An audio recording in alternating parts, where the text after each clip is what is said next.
Hi, this is Robert Rickover. I'm an Alexander Technique teacher in Lincoln, Nebraska. I also teach in Toronto, Canada, and online. My guest today is Bob Leda, an Alexander Technique teacher in the Boston area. And we're going to talk about something that might seem a little weird today. I have changed Bob's original title to Zoom Hands for Alexander Technique teachers and students. Bob, welcome to the That's show. Thanks, Robert. It's always good to have It's all, Two Roberts together. well, thank goodness you go by Bob. That saves Yeah. everyone a lot of trouble. So this topic that we're going to talk about is definitely an unusual one, I think. Mm, no, I agree. And Bob has stressed to me that everything he's going to talk about is a work in progress, and he is also going to provide um, a link to a paper he's written on the topic. Again, it too is a work in progress. Definitely revision one. Revision one, right? So just to set the stage, as you said in your paper, Bob, Alexander Technique training courses put a huge emphasis on how do you use your hands. Hmm. I would say on my training course, that seemed like it was close to 75, 80% of what we did. Now, with Zoom and the popularity of online teaching with platforms like Zoom, obviously there's no a physical hand that can make its way to your student, at least with current technology. That could change, by the way. But Bob has been contemplating the question of I guess you could say, is there a way around that, or is there some substitute? I don't know quite how to put it. Yeah, is there an Is there an equivalent somehow? Yes. Somehow an equivalent. And that's what he's going to talk about. And I might interject here and there, but I think Bob's going to do most of the talking. Oh So, man. Oh my goodness. yeah, Okay. the pressure's All on, my right. man. All Okay, right. so what is it that you've come up with? Okay, well, first, before I start, I've asked Robert also to ask devil's advocate questions if he feels like it, because this work I'm in the middle of really is a work in progress, and it only gets better if people are skeptical and we can work through it. I'm assuming that everybody listening to this has had Alexander Technique lessons and has had the experience of that mysterious something happening somehow. You know, most all of the time, contact with a teacher's hands amplifies whatever this is. It makes it larger, deeper, more visceral. We can't do that now. As Robert says, I can't reach through like this. It's not gonna work. And I said to myself, is there a way of connecting and contacting with a student so that a facsimile of the experience you have in the immediate presence of a teacher can show up? I've had some good luck with it, and I want to take you through the path that I've gone on. This isn't necessarily for everyone. It isn't necessarily the only path. I'll be glad to hear of other ways to do that, and I'll give you the thought process or logic that I went through to get here. So it starts with my belief of what happens in a lesson. I think that Alexander teachers, when they use their hands, are doing something more inductive than they are manipulative. They're bringing something out rather than reshaping things. There was an Alexander teacher, Robert, you may know who said this, I don't know, but their comment was you can divide Alexander teachers into two groups, sculptors and midwives. Oh, I haven't heard that, Yeah, but it's really yeah, nice, and I'm way over on the midwife side, so right. it Yeah. informs how I approach this. Mhm.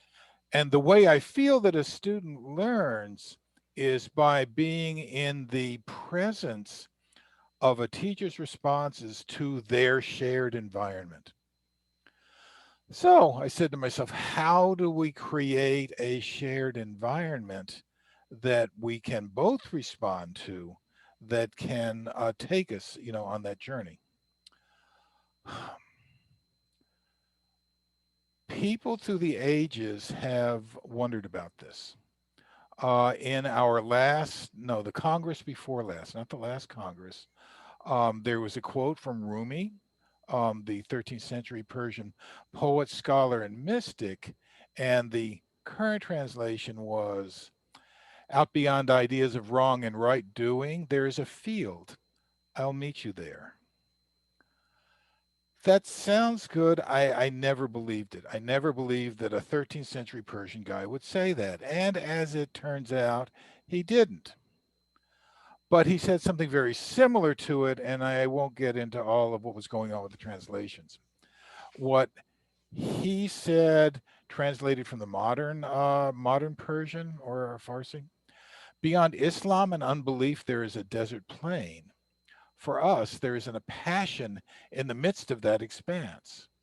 The knower of God who reaches there will prostrate in prayer, for there is neither Islam nor unbelief nor anywhere in that place.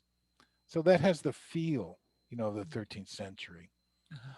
What I've sort of rephrased it all to, because I can live with it as a 21st century American, is within us and without us, there is a great field. In that expanse, there is no where, no time, neither belief nor unbelief, no right or wrong. So that is the place that I would like us to find. There was a ninth century Chinese fellow who said, talking about the same place, intellect says there's no world beyond this, but heart says there is. And then there's current thinkers that are in that realm. Dan Siegel, who is out in California, is doing a lot of work with this now. Robert, you had mentioned the name of someone else to me. Rupert Sheldrake is a Rupert. British scientist who has an idea of that there is a morphic field, he calls, that Hmm. every thought or idea you have gets uploaded to it, and it's available for download by anyone who can tune into it. And that's a partial explanation for simultaneous inventions, for example. And he's developed this theory quite a bit over the years, and runs experiments to test that idea. Hmm. Yeah, so there's something to it, even though it's out on the fringe of everything and all of that. My money says that there's something real here, and that's where I said to myself, well, how do you find this? And I get there in really three different steps, and all of them I feel are based through your heart, but not limited, to that. The first is to sensitize yourself to, excuse me, seeing with your heart. And I have an exercise that I've built that we won't, well, we might go into it later, but we won't go into it now. That's, that's meant to wake up that area of your seeing. Then, when we combine that with the insights we have in Alexander work about the dynamic relationship between our head and our spine, it becomes very, very, very powerful. It looks like you want to say something there, Robert. No, I'm nope, not sure. Oh, I'm okay. I'm Okay. listening. Okay. So that gets us into a shared space visually with our student or just our environment if you're practicing on your own. So we've started into finding and acknowledging a shared space, and becoming sensitized to it. Second part is a breathing exercise that I adapted from a fellow named Eric Franklin, who wrote a book on breathing, and it's called Fill and Empty, where you fill and empty first into your hand and then ultimately in and out of the space around you while you breathe. So it synchronizes and correlates with your breath, but it gets you into and out of that shared space that you're occupying with everybody else. Then finally, I have to step back and tell you a story here. Uh, for whatever reason, I get interrupted a lot. People want to make a point and do this and do that and blah blah blah blah blah blah blah. And it used to really bother me. And in my professional organization, I observed a particularly difficult example of this, where one of my colleagues wanted to say something but kept getting interrupted. And they got more and more and more frustrated. And then when they finally were able to say something, the first thing they said is, "Well, finally I have a chance to say something," which undercut what they wanted to say in the first place. Right. Right. Yeah. So I said, is there a way, I can continue to be interrupted? I don't mind that so much, because I kind of want to hear what everybody has to say, but not have it drive me crazy. And so what I got was an image that came up from my unconscious of a moon shining down on a lake. Now, this is an image that is used in other contexts. I couldn't tell you the details of those. But what I took from that was to have my heart illuminate all my movements, have it see into everywhere, internally and externally. And we do some exercises around that. As I'm speaking to you now, I just changed to really turn on the illumination kind of whole hog. And what I hear in my voice is it's become a little fuller and more settled, so you can hear this when it happens.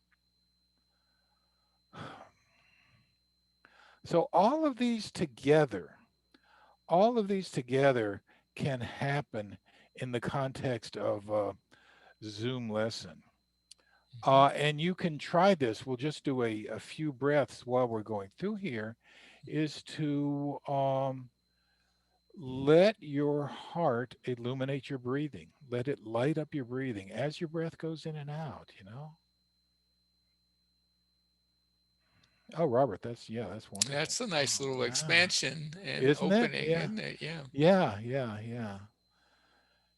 And maybe it's your conscience, maybe it's universal, maybe it's, as you say, something that's quite expansive, but you continue to let the light shine, shine, shine. No work, because the light is coming from outside and through you. Mhm. Then, with a partner, you watch them breathe as you've watched yourself breathe, with heart centered seeing, heart illuminated seeing. Yeah, oh, yeah, nice again. And we start to be in somewhere different. That's the only words I have for it. Mm. Then you can become very specific and watch your partner's outline change as they breathe and feel your outline change at the same time, with your heart in the middle of all of this. Now, here is where I go to the place that Rumi and Wang Po and all the rest have described, go to somewhere where you can both be there at once, whatever that means to you, and invite your partner to be there with you. Oh, yeah. Oh, my goodness, Robert. Good for you. And there, actually, Robert, since you've done all of this, you can put your hands wherever you feel is appropriate as you watch me. Yeah, now I felt a whew happen. Now you can, withdraw, sort of separate a bit. Yeah, and then, yeah, do it again. That was grand. Do it again. Put your hands somewhere. Oh my goodness, what'd you do? And then step away again. And then you can drop back into the, regular physical universe where there's time and you can't reach through and do all of that. But something happens. Something happens. And what it felt like to me, and I'll ask you what you believed you were doing there in a moment, what it felt like to me is what I would feel in an Alexander technique lesson. It's Right. different for each teacher because every teacher is different. But Sure. that was, like you. So, yeah, Robert, go ahead because it was. So my thought was I would put one hand here on Mhm. you and the other hand on the other side of you, Yeah, and yeah, just yeah, encourage a little expansion. yeah, Partly, I think, because that's the part of you I can see, that in your yeah, head. yeah, So I'm a right, little bit right, limited. But right, here's maybe not exactly a devil's advocate question, right. but this sounds like it's somehow related to the idea of mirror neurons, which are, I guess, a relatively recent discovery in neuroscience that explains why people can they are apparently what enable a person to have some empathy or understanding of a person that's around them without necessarily words.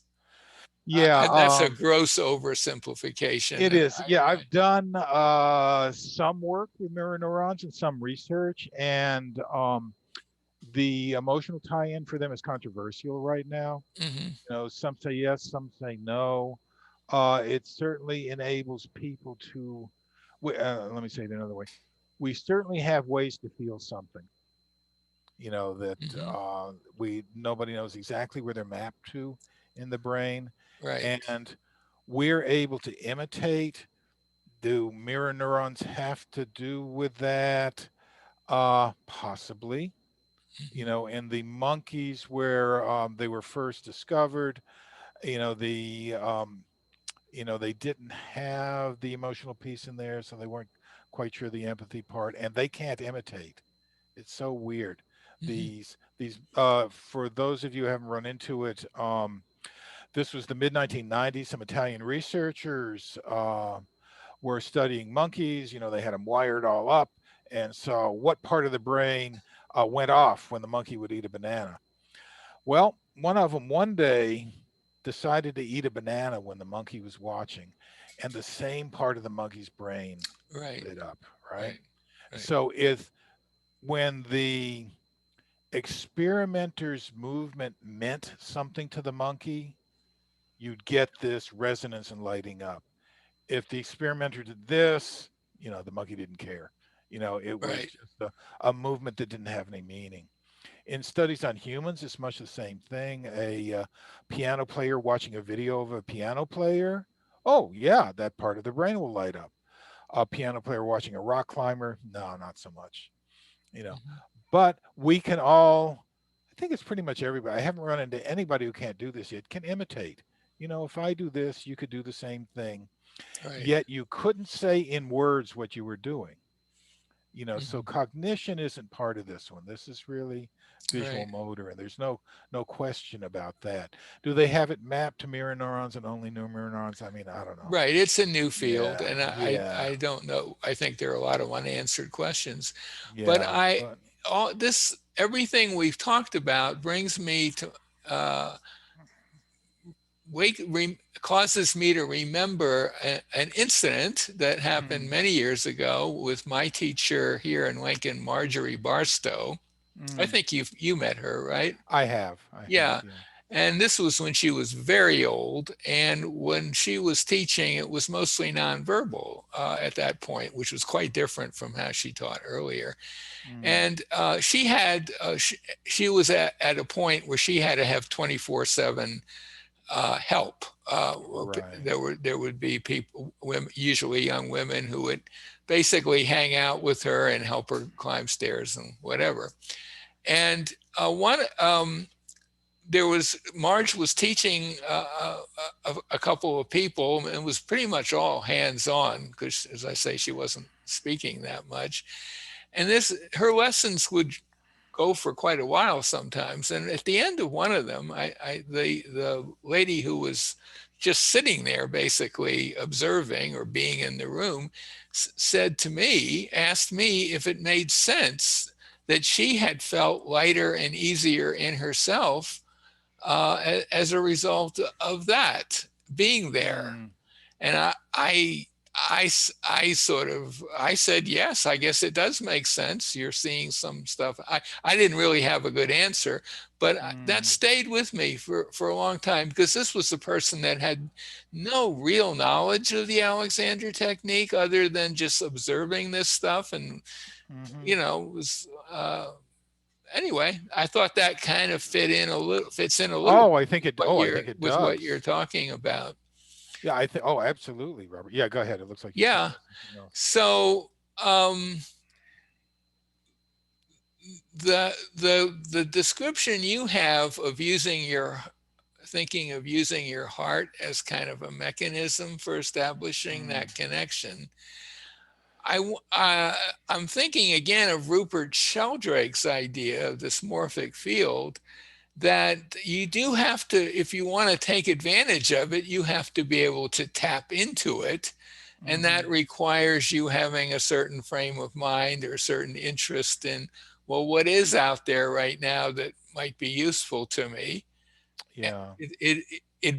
For some people, stuff might just appear in their brain without their doing anything, but it is a quite an interesting way of looking at reality. The example, if you don't mind, I'll give No, you a please, please. very Yeah, simple example that he yeah. used early on. He may not even use it anymore. I'm not really that current with his work, but Mm, he talks about a television set, and someone from outer space shows up and looks at the TV and thinks, wow, all these characters are somehow in the TV, right? right. And but really the TV is just tuning in to a signal, and these characters are all somewhere else, maybe years ago, being filmed and recorded, and their actions have been uploaded Mm, to some field, and the TV has tuned into it, and there they are. But the person from outer space might want to take the TV apart to see where they are if they didn't understand that. right. And that sounds like in some ways kind of analogous to what you're talking about. Yeah, I think it is. I think that we affect people with our presence. Yeah. And in a lesson, we're really sort of bringing that presence to the forefront. Hmm. The sort of the difference between a great question to think about is what do you do different when you're doing a lesson that you don't do when you're eating dinner? You know, what are you? Hopefully paying attention a Yeah, little more. right. Well, there is that. There's that. Well, there is that. But you're also putting attention on, you're paying attention to the person you're working Yeah, with in a way yeah, you would yeah. not perhaps normally do. Right, right. You're No, there's really you're closely observing and you're Yeah. very interested in everything that happens to them during that lesson because it may be related to what you're trying to show them. Hmm. Yeah, Yeah, and with your heart at the center of that, right. it will be more and more benign, and I think all the better for them. Hmm. I was, yeah, go ahead. Well, I have a true devil's advocate Oh, question. okay. Right? Okay, great. Yeah. I think a lot of people who've been exploring Zoom uh, have come to the conclusion that in some ways, perhaps many ways, it's a more efficient way to teach. Um, and there are a number of reasons, but one of them is that it's absolutely clear to both the student and the teacher that this is a teaching process, and that the student is not going to be able to rely on getting zapped by a teacher's hands the way some Hmm. students do if you're not Oh, yeah, they careful, do. right? Yeah, yeah. And so I guess the big question is, why would you want to bring hands back into Zoom? Because I believe there's something even more profound that can happen. I Hmm. think the big challenge in working with a student is to gently get themselves out of their own way. Hmm. And it's very hard to do that by yourself. You need this sort of outside goading or guiding or provocation, support, whatever words you want to put in there, so that you can go beyond what you believe is conceivable. Hmm. And that's when the learning really happens. And I think that's what the work with the hands facilitates. Hmm. And so this kind of thing, it's to unlock you the student, unlock your potential Hmm. that you don't even realize is there. So I think they're But opening but doors. but to pursue the devil's advocate side of Mm, things, it's not that I disagree with you, but it does mm, seem like with Zoom you can uh, show someone or teach someone some ways to think about themselves as they move or as they sit mhm, talking to you that will bring about a change that they will notice, and mhm. it's testable. I mean, they can use that thought and throw it away and bring it back, and they can sense the difference, that kind of thing. Yeah, yeah. Are you saying that that kind of change that they can produce on their own with your guidance and feedback is somehow not as much as you can get from the hands-on, or not as good, or I'm just Oh, curious. no, no, that's well said. One of my colleagues, Debbie Adams here in Hmm. Boston, has Sure. this wonderful phrase that she uses, hands last, that in the course of the lesson, and I agree with her. I think the hands are there. This kind of contact is there for when the student has gone as far as they believe that they can go. Hmm. You can say, well, check this out. Right. You Yeah. don't have to Right. No, say this. So I it's that kind of contact. Yeah. right. And it's true. I mean, when I was doing in-person teaching, I would, and someone would have some really nice experience, greater ease, and all the rest of it. I would stop and say, we now know this is part of your repertoire, and the only issue is how to continue it, or Yeah. to be able to tap into it on your own. Yep. But Yep. there's Yep. no physical restriction that's preventing you from being the way you just Hmm. were, or are right now. And even more, nor was there ever. Well, You know. well, So got it's to be all in the old careful with movie. that, because then It's they all in the start old blaming movie. themselves for screwing Well, no, up. that's a real no. There is a real risk with that. Yeah, Yeah, that's right. I tend to Yeah. stay away from that. But Yeah. yeah, well, so yeah, that's well, so.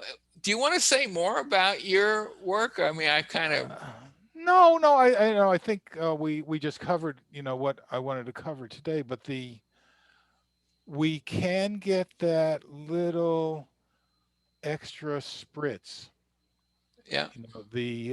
and the path to that, whether you're in person or not. I mean, I think the central part of that is through your heart, Hmm. and you just continue to bloom. That's everything will evolve at its own pace. Neither Hmm. too slow nor too fast. I mean, I've Well, had good luck with it. Like I say, this works for me. Wouldn't necessarily work for somebody else. I know there's teachers that are trying to use imagination hmm. and constructs around that. If that works for you, I'm happy to talk with you. If it's, I don't think that what I'm doing is the be all and the end all, but I would like to put it out there for everybody to, take and keep what works and, yell at me about the stuff that doesn't. That's all right. Well, I'll be putting a link to your website by the interview, and if Yeah. someone wants to contact you, they know how to do it, right? Yep. Yep. And they're very And welcome to. and I have a feeling that this might be the first of a number of related conversations with you and possibly other teachers on Well, I this think I topic. spoke to someone. I'm not going to say who it was the other day, but I'll tell you off camera. Okay. And this is another Alexander teacher. Hmm. And we were talking about how you work through the false yes that you get from students. Hmm. And this teacher had quite independently arrived at, well, I work through my heart, and it goes okay. We get beyond the false yes into something else. So I think we'll find more and more people who want to work in that realm. Well, maybe this is a good place to end our Huh. conversation. Yeah, I think so. My guest today has been the estimable Bob Leha. Always a pleasure to talk to. Always has something new and interesting. Well, And uh, I will put a link to his website, and I'm going to put a link to this little piece that you wrote. right. That I guess it'll be a PDF file, right? Yeah, yeah, right now it's a Word thing, but yeah, I'll turn it into a A PDF. PDF So would it's, be good. yeah. Everyone's Yep. got Yep. that. Yep. Yep. And then you can read that and follow up with questions. And maybe in a few weeks or months or years, we'll talk again. That'll be grand, Later, Robert. later developments. Well, No. thank you so much for being on the show today. Oh, and thanks for having me and for being a good sport for doing that little exercise together It too. was That fun. was That great. was Okay. actually quite interesting. Oh, good. I'm going to try that with my students this week. Actually, we're talking on Monday. Mhm. Uh, yeah, Oh, please. Yeah. Let me know absolutely, how it goes. Yes. Yes. Yes. absolutely, absolutely. Okay. Thank you, Bob. Okay. You're welcome. Bye to everybody. I'll give it the wave there. Uh, And